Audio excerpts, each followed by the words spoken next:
I've decided it's time for a change. Well, more an evolution than a change.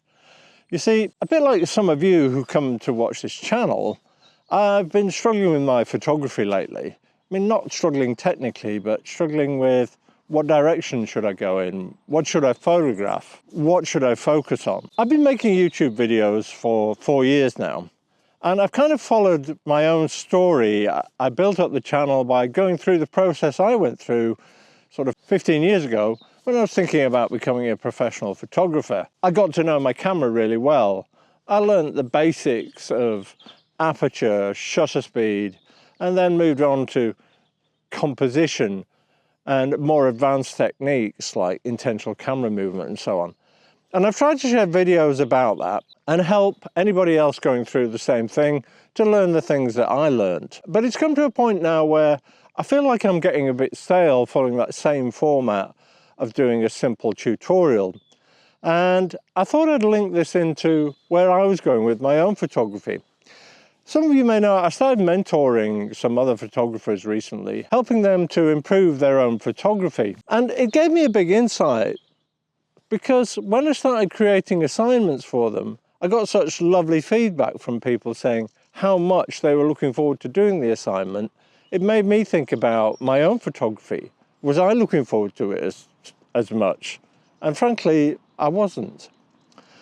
So I really honed down and I looked at my channel. I thought, on this channel, I've shared tips on street photography, travel photography, landscape photography, real estate photography. I haven't really ever specialized in anything.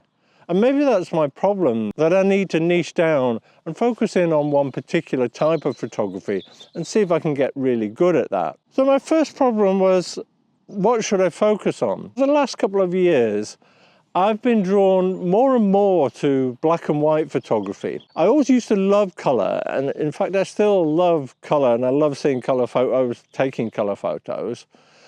But there's something different about black and white photography, and I put it on an Instagram post recently. There was a quote from Elliot Erwitt that said, "Color photography is descriptive, but black and white photography is interpretive." And I think that's the exciting thing for me. With black and white, you can interpret it any way you like. You can really create something that isn't really true or not true to what you photograph, because who's ever seen a black sky or a pure white sky? So it's your interpretation, your artistic craft that makes the photograph what it is. And whether people like it or not, that's up to their own interpretation and what their taste is. Black and white for me was kind of one of the key things that I wanted to focus on going forward. The other thing I noticed, I photograph a lot of properties in my other life. And I go to McCarthy and Stone retirement homes a lot. And down the corridors of these homes, doesn't matter what location, they all have these beautiful black and white photographs. A lot of them are landscapes. Some of them are of the local area, particular monuments or things that are of interest. But I always stopped and looked at them, and that kind of reinforced my decision I should be looking at something that is black and white fine art style. Now, over the last couple of years, I've done quite a lot of black and white fine art architecture, and I've really enjoyed doing that. But from a practical point of view, it's quite difficult in the sense you need to travel to where the buildings are. I live in the northwest of England, on the edge of the English Lake District. It's a beautiful location. I'm also close to the Yorkshire Dales, another stunning location. So it makes much more sense to me to think about doing black and white fine art landscapes than anything else, because I've got them all on my doorstep. And the real question is, was I excited enough about that? And while I was researching for an assignment for one of my clients, I came across a couple of photographers that really inspired me. One was a Chinese lady who lives in California, and I hope I pronounce her name right. It's Hubo Hu. I'll show you a little bit of her Instagram feed. And she does some very bold, very minimalist black and white styles, and I really love that. And then another was a Scottish photographer called Bruce Percy. And he also really pared back his composition So I thought I'd use those as inspiration and see if I can raise my level and really focus on black and white fine art landscapes and see if I can get to a decent level with it. I suppose at some time I need to set myself a proper challenge for that, you know, like entering a competition and getting into the top 5 or something like that, but maybe a little bit early days for that. I think what I need to do is get started. So what I'm going to do with my channel, for those of you who are bearing with me, I'm going to get to the point now. So what I'm going to do with this channel now is I'm going to focus for a little while on black and white fine art landscape photography. Now, I'm going to say straight up front, I'm not an expert at this. I can take a decent landscape photo, but what I'm going to go through is my process of trying to improve myself. And if you want to follow along, hopefully you can learn from what I'm doing, because I'm going to examine how to go about it. I'm going to set myself up a little study course, and I'm going to try and get to grips with some of the key things like composition and particularly post-processing, because I think that's probably the bit where I'm weakest, especially things like luminosity masks. And I'll show you what I'm doing. So I'll do a video out in the field of what I'm trying to capture, and then another when I'm back in my studio analysing the photos I've taken. What did I learn from the exercise? What's turned out well, what's turned out badly, and show you a little bit of my editing technique.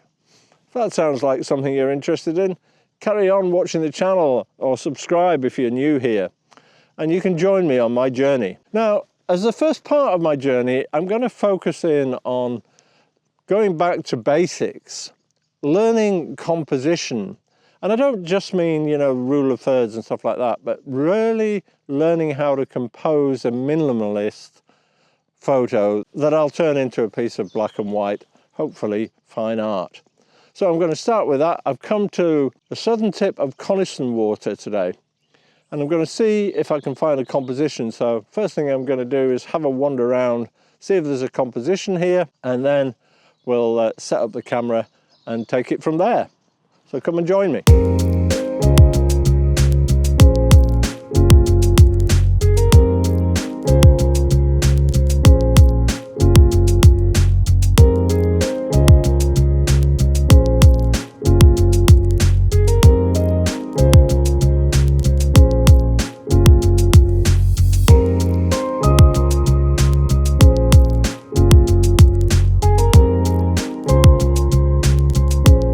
Let me just show you what I'm thinking about.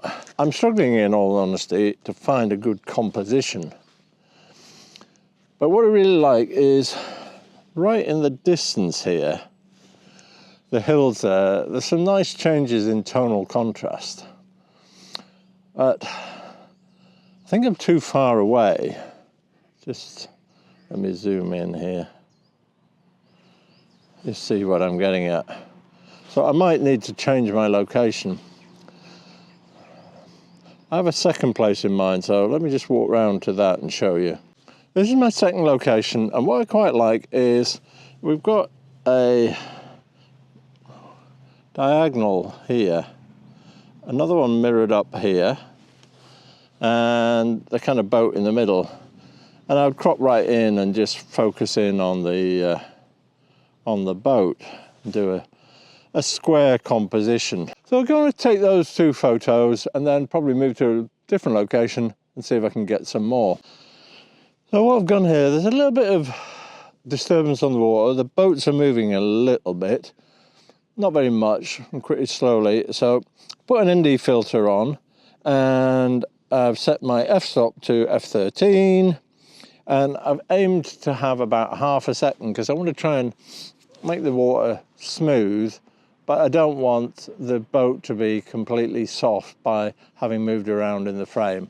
This is my other setup. I'm going to use a similar aperture and shutter speed. The other thing I've done, I've set my camera to give me a creative look of black and white, so I can see it straight away in black and white, so I can see if I've got enough contrast. I'm just heading up to another location. This is actually one I've photographed before. There's a little town up here. It's one of those little hidden gems of the Lake District that fortunately so far not too many people know about it. So That's why I like coming here. It's quiet. Of course, it's very picturesque. In all honesty, I've always steered away a little bit from doing landscape photography. Not because I don't enjoy it, but actually because I thought I was never good enough. You know, people travel from all over the country, all over the world even, to come and take photographs here.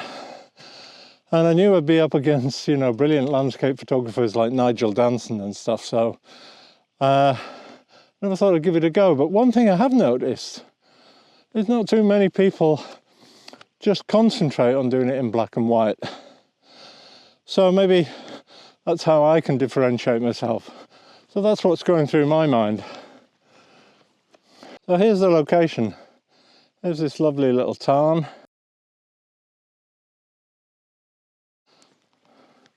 And way over in the distance here, you could, on a really clear day, see out to Morecambe Bay, see the sea.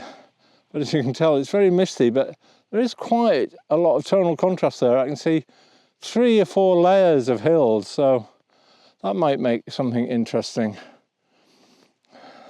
Also got a lone tree here. Of course, we've got the tarn, and we've got another little tree on a rock as well. So lots of things to anchor my foreground. This is the first composition I found. And why I've gone for this is because there's this curve here that's leading you through the frame, and there's this diagonal slope up here as well, which is reflected in the water. Now there's a little bit of breeze, so I've actually fitted a 6-stop ND filter. That's given me 8 seconds.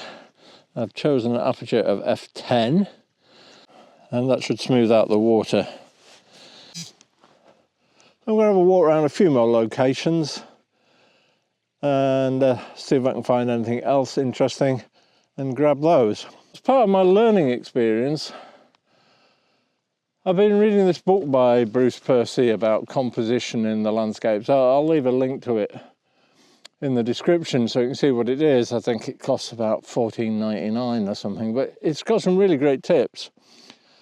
So for today, I'm focusing on finding a couple of things: diagonals and curves. And I'm going to play around with different tripod heights and just really take my time doing the composition. That's one thing I've noticed in the past. You know, when I make YouTube videos, my focus is on making the video and trying to teach what the video is about. I don't spend enough time on really getting a great photo, you know, really studying all the options for the composition and things like that. So that's a difference I'm making as well today, is really finding the best compositions that I can see at the moment.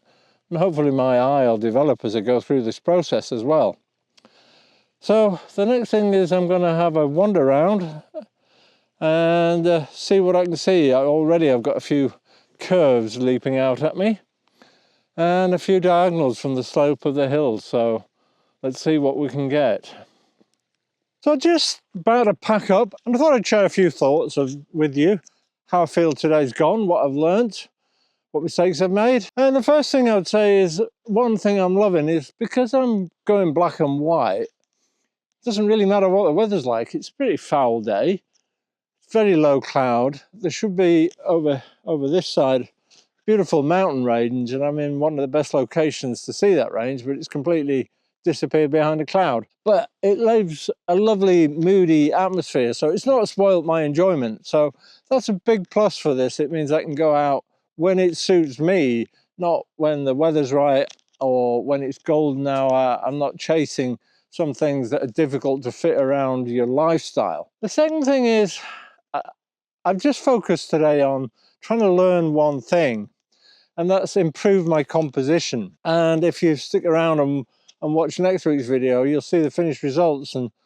hopefully I'll have some okay photos. Don't think I'll be a master just yet. That would be too much to hope for, but I do have a decent amount of experience of landscape photography, so I'm hoping I've been able to just nudge it a little bit better. You know, they say just get better by 5% every time, and soon, you know, you've racked up a big percentage increase. So that's what I focus on, and I've really enjoyed that. What it's helped me to do is get my creative spark back. I've really got a buzz out of doing what I'm doing today, and I've been missing that. You know, a few times I've gone out with my camera and I've come back home and my wife said to me, you know, what's the matter?